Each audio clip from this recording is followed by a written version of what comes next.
एक तो ये अगर डाइवर्जन है तो मैं समझूंगा कि बहुत ही बुरी डाइवर्जन है, क्योंकि वो बंदा जिसको पता है कि वो एक बहुत बड़ी फोर्स का चीफ होने के साथ साथ एक झूठ बोल रहा है, जिसका चेहरा, जिसकी बॉडी लैंग्वेज और जिसके अल्फाज साथ नहीं दे रहे। फिर उस पूरी एयरफोर्स को भी पता है कि हमारा चीफ झूठ बोल रहा है। मोदी साहब जो हैं वो इंटरनली भी बहुत डिक्टेटर हैं, खाली वही नहीं, जो उनके डिफेंस मिनिस्टर हैं, जो मंडली पूरी आरएसएस। ये कहना कि मुगल जो थे बादशाह बड़े जालिम थे, उन्होंने हमारे साथ बहुत बुरा सलूक किया। अभी फिल्म भी बनाई ना, छावा के नाम से फिल्म बनाई, जिसमें कहा है जी कि औरंगजेब ने बहुत ज्यादा वो जुल्म किए हमारे ऊपर। जी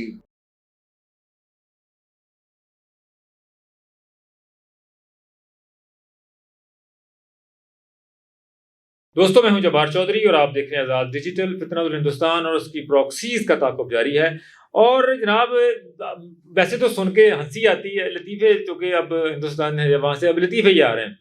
ताज़ा लतीफ़ा आपने सुन रखा है कि जनाब उनके एयर चीफ साहब जो हैं वो जागे हैं नींद से। सिंह साहब हैं, वैसे तो कहते हैं कि उनके 12 बजे होते हैं, तो एन 12 बजे उस दिन उन्होंने स्टेटमेंट दी बात करते करते कि जी कि हमने पाकिस्तान के जो है वो जहाज़ गिराए हैं। नंबर उन्होंने वही रखा जो पाकिस्तान वाला था, सिर्फ उन्होंने मुल्क बदला है अपना। तो ये क्यों अपना जो है वो उन्होंने स्टेटमेंट दी, आज ज़रा थोड़ा सा इसको डाइसेक्ट करते हैं। मेरे साथ सीनियर तजज़ियाकार कर्नल रिटायर्ड आबिद लतीफ़ साहब मौजूद होते हैं। कर्नल साहब, ये इस वक्त जो है नरेंद्र मोदी की सरकार जो है वो इतनी दबाव में, एक तो ये ऑपरेशन सिंदूर वाला मामला है ना, इसके ऊपर इसकी नाकामी जाहिर है, उसमें इंसान को शर्मिंदगी होती है, उसमें दबाव इंटरनेशनल इतना ज्यादा आया हुआ है। एक तो ये वाला मामला है, पाकिस्तान ऊपर से जो है ना वो दिन खाली नहीं जाना देता। डोनाल्ड ट्रंप अलग ऊपर से जो है ना वो ड्रोन स्ट्राइक उसने पकड़ा हुआ है, वो जनाब रोज याद दिलाता है कि मैं ठीक है। बहुत टेरर वाला मामला अलग है। तो ये प्रेशराइज तो बहुत ज्यादा है, लेकिन इसको तो हल्का फुल्का ऑपरेशन प्रेशर चल रहा था। लेकिन वहां पर जो राहुल गांधी ने जो वोट चोरी की जो पूरी इन्वेस्टिगेशन करके सामने रखी है, तो ये जो अपना सिंह साहब हैं, इनको मैं तो अगर ज़ाती तौर पर तजज़िया करूं तो वहां से जो वोट चोरी वाला मामला है उसका जरा डाइवर्ट करने के लिए सिंह साहब को कहा जी कि पाकिस्तान के जहाज हमने गिराए हैं। आप इसको कैसे देखते हैं ये जिस वक्त इन्होंने जो लतीफ़ा सुनाया? देखिए जी, एक तो ये अगर डाइवर्जन है तो मैं समझूंगा कि बहुत ही बुरी डाइवर्जन है।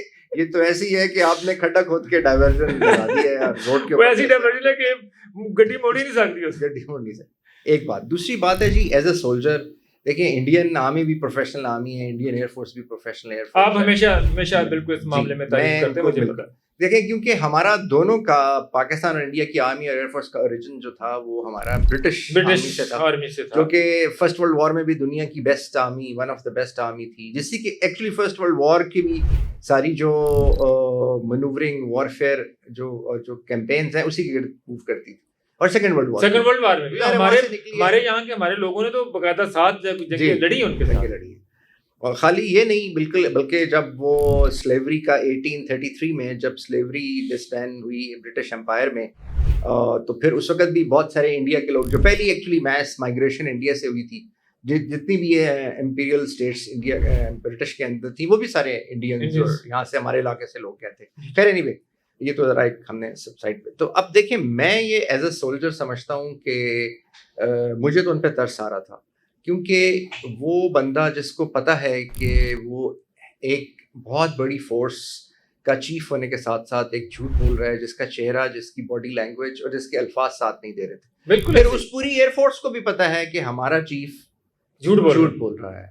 और अब वो उस पूरी एयरफोर्स पे और उस आर्मी चीफ पे सोचें क्या गुजर रही होगी। यानी मोदी साहब ने उनको उस स्टेज पे ले गए कि इतना बड़ा झूठ 97 डेज के बाद उनको बोलने के लिए कहा गया, और ही स्पोक, और पूरी दुनिया में वो मजाक बन गया, क्योंकि सबको पता है कि ऐसा नहीं। मेरा ख्याल है ये बहुत इनका, मुझे इनकी पॉलिटिकल इनकी कंपल्शन समझ नहीं आई अपना एपी सिंह साहब की, क्योंकि दूसरी तरफ जो आर्मी के जो जनरल्स हैं, इनके सीडीएस हैं, उन लोगों ने बकायदा कंसीड किया, उन लोगों ने बकायदा बताया कि हाँ हमारे लॉसेस हुए हैं जी। तो ये एक वो लोग जो है तकरीबन उन्होंने खड़े हो गए गवर्नमेंट के सामने ही, जहां तक कि उनके जो नेवी के जो कैप्टन हैं उन्होंने तो यहाँ तक कह दिया कि ये पॉलिटिकल जो है ना वो क्या कहते हैं वो इसके जिम्मेदार हैं सारे जो भी नुकसान हुए।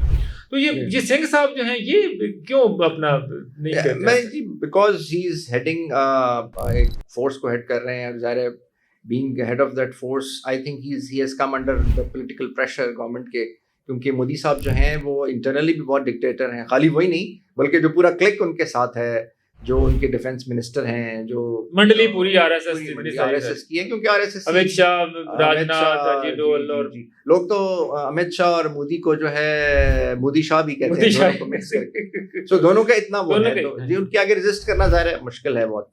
लेकिन इसके साथ साथ आप जैसे बात कर रहे थे, देखें अभी जो आपने बात की राहुल गांधी की, अब जो इलेक्शन के ऊपर, जो इंडियन इलेक्शन कमीशन के ऊपर जो एस्पर्शंस आ रही हैं, उसमें दिखा रहे थे बहुत सारे ऐसे एड्रेसेस जहाँ पे वोट कास्ट करने वालों के एड्रेसेस हैं, उनके आगे 0 लिखा हुआ है, हाउस नंबर 0, हाउस नंबर 0।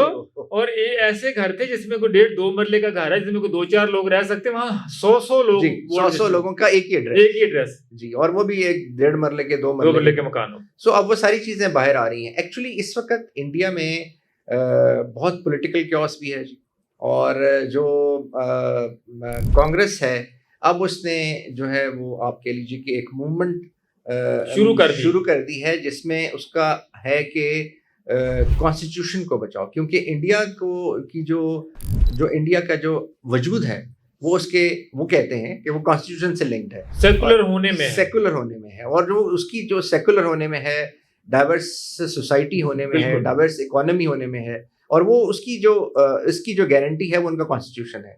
और उनका ख्याल है कि अब जो बीजेपी की गवर्नमेंट है वो उसी को चैलेंज कर रही है, यानी सबसे बड़ा एनिमी इंडिया का खुद इस वक्त बीजेपी। कल सब सिर्फ चैलेंज नहीं कर रही, इन्होंने ये कोशिश की है कि अपना हिंदुस्तान के कॉन्स्टिट्यूशन को चेंज करके जो नाम इंडिया है उसको भारत रख दिया जाए जी। भारत आपको पता है वो अपना हिंदू सुपीरियरिटी का और संस्कृति का पूरा जो है ना वो एनालॉजी पूरी है, तो उन्होंने भारत रखने की कोशिश भी की है कॉन्स्टिट्यूशन में, लेकिन कामयाबी नहीं हुई। फिर इन्होंने क्या किया कि अभी जब नरेंद्र मोदी का जो ओथ था उसके अंदर जो कि प्रेसिडेंट इनका अपना है, तो उन्होंने उसको कहा जी कि आप अपने दावतनामे के ऊपर देने इंडिया की जगह पे भारत लिखिए, जो लिखा भी गया पहली मरतबा, जिस पे तनकीद भी हुई पूरी। अच्छा, वैसे इंसिडेंटली जो भारत है वो उसका भी जो आप कह लीजिए क्लेम ना, हम भी उसको कर सकते हैं, क्योंकि ये 3,500 साल पहले, 3,500 साल पहले रावी के किनारे भारत एंड द 10 किंग्स की जो जंग हुई थी, जहां से ये मॉडर्न हिंदुइज्म निकला, जिसके बाद महाभारत हुई, उसका ओरिजिन भी रावी के साथ रावी हमारे पास है। और ये वाला हिस्सा था जो महमूद बूटी के करीब का इलाका, जहां पे रूडा वाला ये वाला सारा जी, आप इसको हिस्टोरिकली कंफर्म भी कर सकते हैं। अच्छा। खैर एनीवे, मतलब अब ये इस तरह की चीजें करना जी, हिस्ट्री को चेंज करना, आर्कियोलॉजी के थ्रू नैरेटिव्स को चेंज करना, हिस्ट्री के अंदर अब जो है वो हीरो और विलन्स पैदा करना नए, जिससे लोग मोबिलाइज हो सकें। ये कहना कि मुगल जो थे बादशाह बड़े जालिम थे, उन्होंने हमारे साथ बहुत बुरा सलूक किया, फलाना मुस्लिम जो किसी भी अभी फिल्म भी बनाई ना, छावा के नाम से फिल्म बनाई, जिसमें कहा है जी कि औरंगजेब ने बहुत ज्यादा वो जुल्म किए हमारे ऊपर जी। तो ये सारा कुछ वो आइडियोलॉजी उधर से लेके चलते तो हैं जी। एक वो छावा के नाम पे बनाई, और अभी एक रिलीज हुई है जो आजकल बड़ा बिजनेस कर रही है, जो कि हिंदू माइथोलॉजी और उनके हिंदू गॉड्स और कैसे उन्होंने रेस्क्यू, और वो यानी ये सोसाइटी के अंदर कैसे उनके कारनामे थे, उसके ऊपर भी है, जो जिसको लोग देख के कह रहे हैं कि जी हमें तो बड़ा हिंदुइज्म को रिवाइव कर दिया एंड ऑल दैट। सो ये अगर आप देखें तो ये एक मैं समझता हूँ कि जो बीजेपी की गवर्नमेंट है वो इस वक्त इंडिया के लिए, या जो राइट विंग गवर्नमेंट है, कोई भी राइट विंग गवर्नमेंट है, वो इंडिया के लिए एक बहुत बड़ा थ्रेट है। देखें अगर आप देखें तो पहले इंडिया वाजपेयी के आने तक नेहरू कंसेंसस से चलता रहा। नेहरू कंसेंसस मीन कि जो नेहरूवियन पॉलिसीज थी, जो नेहरूवियन कॉन्सेप्ट थे, उसके तहत इंडिया चल रहा था, जिसमें वो सेकुलर था, जिसको वो स्ट्रेटेजिक ऑटोनॉमी कहते हैं, यानी नॉन अलाइंड जो उनका आउटलुक थी, उस पर वो चल रहे थे।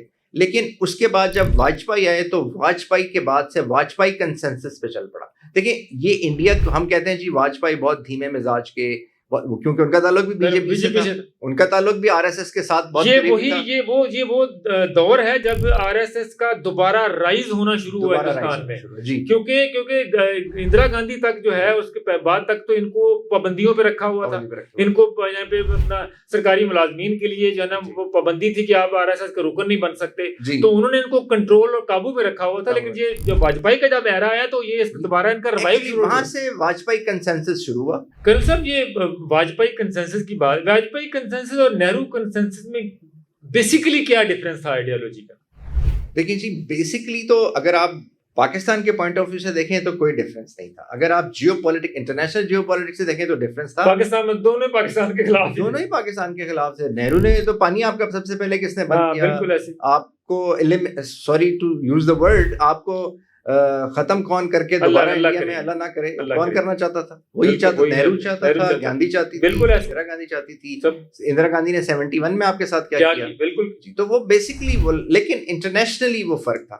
और दूसरी बात ये देखें, जो वाजपेयी साहब थे वो उन्होंने बम धमाके एटॉमिक एक्सप्लोजन उन्होंने किए, और उसके बाद उन्होंने स्टेटमेंट क्या दी कि अब जो कश्मीर है इससे हमसे कोई नहीं ले सकता, सिर्फ कश्मीर सिर्फ एक एटॉमिक बम का तजर्बा करने के बाद कश्मीर हमसे कोई नहीं ले सकता। इसका मतलब उन्होंने, और वो स्टेटमेंट सिर्फ 5 दिन बाकी रही 5 दिन बाकी रही, फिर पाकिस्तान ने कर दी। लेकिन अगर वो बाकी ना रहती तो उन्होंने कश्मीर में वही करना था जो 20 साल बाद या 50 साल बाद मोदी ने की। तो एक्चुअली ये बेसिकली वो सारा उनका वो था। फिर वो आप आगरा समिट में देखें, आगरा समिट में जनरल मुशर्रफ गए, यहाँ पे गए ब्रेकफास्ट पे, जो उन्होंने जर्नलिस्ट वहाँ जो इंडिया के थे उनको बुलाया, और फिर कहा कि जी उन्होंने कहा कि जी एनडीटीवी का कैमरा गलती से खुला रहेगा। हालांकि जो स्टेटमेंट देखिए वो प्लेजेंट्रीज थी, वहां पे डिस्कशन हो रही थी, वहां पे खुल के बात हो रही थी, ब्रेकफास्ट कैजुअल बात हो रही थी, और वहां पे उन्होंने बात की, उसको स्टेट्समैन का और स्टेट टॉक का रंग देके अगले दिन जो था वो सारे चैनल्स पे चल गया, और वो फिर वाजपेयी साहब ने मुशर्रफ साहब को कह दिया कि जी हम आगे बात नहीं कर सकते। सो इन सारी चीज़ों को अगर आप देखें तो ये इंडिया जो है वो इस वक्त बहुत एक्सट्रीम राइट पे चला गया है, और ये एक्सट्रीम राइट पे जाना इंडिया का उसके अपने लिए, उसके लोगों के लिए, रीजन के लिए, हमसायों के लिए, सबके लिए खतरनाक है। हम इख्तिताम की तरफ जाते हैं। मैंने कल एक स्टोरी की आज़ाद डिजिटल के लिए कि वहाँ पर जो एक RSS का एक साबिक कार्यकर्ता, जो प्रचारक, उसका यशवंत सिंधे उसका नाम है, उसने पहली मर्तबा के इंकशाफ किया कि मैं इनके रिक्रूट हुआ, और RSS जो है 2000 से लेके 2008 तक जो खुद जो है बम बनाने की ट्रेनिंग करती रही, बम लगाते रहे, बम धमाके खुद करवाते रहे, और करवाने के बाद उसके क्लेम जो थे वो पाकिस्तान के ऊपर डालते रहे। ये तो इतनी बड़ी खुद से इनकी दहशतगर्दी के सामने चीजें आ रही हैं, तो ये किस तरह दुनिया के सामने कह सकते हैं कि पाकिस्तान के ऊपर? देखिए RSS का तो एक बड़ा कमाल है।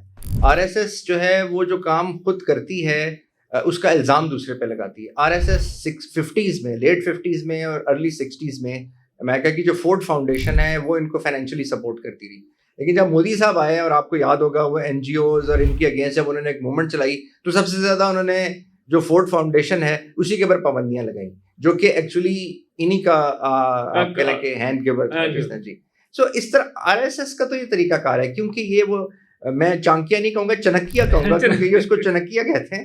चनकिया। अच्छा, जो चनकिया है ये उसकी पॉलिसीज को फॉलो करते हैं, उसकी जो डिसीट की पॉलिसी है, और जो दिखाओ कुछ और करो कुछ, और जो एक ओवरऑल जो इनका कॉन्सेप्ट है उसको ये फॉलो करते हैं। और उसमें यही है कि आप जो काम खुद करें, जिसने डिस्टर्बेंस आप पैदा करें, इसका इल्ज़ाम आप इनोसेंट पे लगा दें, और ताकि वो आप मोबिलाइज कर सकें और अपना जो पॉलिटिकल माइलेज है या उससे जो पॉलिटिकल गेन है वो आप हासिल करें। बहुत शुक्रिया साहब। लेकिन दोस्तों मैं आपको ये बता दूं कि चाणक्य के फलसफे जो हैं वो बहुत हो गए पुराने। उन्होंने उस वक्त फलसफे दिए जब दुनिया भोली भाली होती थी, डिजिटल दौर नहीं था, कुछ चीज़ें सामने नहीं थी कि आप किसी काम करके दूसरे पे इल्ज़ाम लगा दो। अब जो है ट्रांसपेरेंसी का दौर है, डिजिटल एरा में हम जिंदा हैं। अब जब भी आप कोई फाल्स फ्लैग ऑपरेशन करेंगे, चाहे वो पहलगाम हो, चाहे पठानकोट हो, उड़ी हो, कुछ भी हो, जब भी कोई RSS वाले अपना ऐसा काम करके किसी और पे डालने की कोशिश करेंगे तो पकड़े जाएंगे।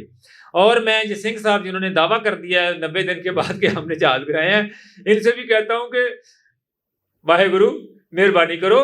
अब दुनिया जानती है कि आप झूठ बोल रहे हैं या सच बोल रहे हैं। अब फेक न्यूज़ की फैक्ट चेकिंग भी होती है, और फैक्ट चेक ये कहता है कि आप झूठ बोल रहे हैं।